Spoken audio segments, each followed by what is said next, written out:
soit avec nous-mêmes pour qu'on puisse un petit peu tirer des enseignements. Le premier enseignement, c'est que chaque chose a un début et chaque chose a une fin. Et entre le début et la fin, il y a beaucoup de choses qui se passent. Et parmi les choses qui se passent, c'est que nous allons quitter ce monde. Définitivement. Définitivement. Parmi les enseignements également, c'est que c'est le temps. Ce temps qui passe très vite. Ce temps qui a des caractéristiques, que je vais citer tout de suite, dont nous devrons connaître et dont nous devrons vraiment avoir accès à la connaissance profonde de ces caractéristiques. Et on doit jouer avec ces caractéristiques. On doit les exploiter. Le temps, mes chers frères, c'est quelque chose qui passe très vite. Que vous soyez heureux ou malheureux, c'est les mêmes 24 heures. Même chose. Et elle passe très vite.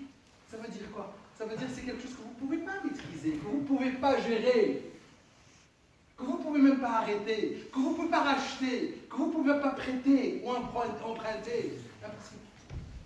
Vous ne pouvez pas. Le temps, c'est quelque chose d'irréversible. Nous avons vécu notre enfance, c'est fini. Notre jeunesse, c'est fini. Et ainsi de suite. Nous, alayhi salam, Noé, quand elle était en agonie, quand on venait lui poser des questions, Ya Sheikh al-Mursalin, ô toi, le plus vieux des prophètes messagers, comment tu as trouvé cette vie? Comment tu as trouvé Dunya? Il leur a dit comme c'est comme une maison qui a deux portes. J'entre par une porte et j'en sors par l'autre. Et quelle que soit la distance entre les deux portes dans une maison, quelle que soit la surface de cette maison, cette distance entre deux portes dans une maison, c'est très très très court. Et tout le monde sait que Sayyidina Nuh a vécu 1000 ans moins 50 ans, 950 années. Lorsqu'elle a été envoyée dans son peuple, 950. C'est comme une porte, c'est un passage, très vite. Alors que dirons-nous, mes chers frères, nous, que le prophète qui a déterminé notre âge, notre terme de vie, Amar Ummati, le terme de la vie de ma communauté, c'est entre 60 ans et 70 ans. Et très peu de gens peuvent dépasser, très peu, en moyenne, très peu de gens peuvent dépasser les 70 ans. C'est quoi 60 ans ou 70 ans par rapport à 1000 ans? Voilà ce qu'il faut travailler, voilà ce qu'il faut assumer, voilà ce qu'il faut vraiment mettre dans la tête. Qu'on va très vite et on passe très vite.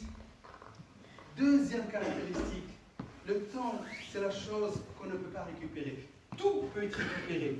L'argent, vous le perdez, vous pouvez le récupérer. La forme, quel que soit le bien que vous perdez, que vous allez le retrouver encore meilleur. Sauf votre temps. Vous ne pouvez jamais le récupérer. Vous ne pouvez pas le reprendre. C'est irréversible. Il n'y a rien qui vient. C'est fini, c'est fini. C'est pour ça que l'imam al-Basri indique Tabi'in, ceux qui ont vécu après les campagnes de prophètes, on les appelle les Tabi'in, disait, chaque jour qui se lève, ce jour-là fait un grand appel dans les créatures d'Allah subhanahu wa ta'ala.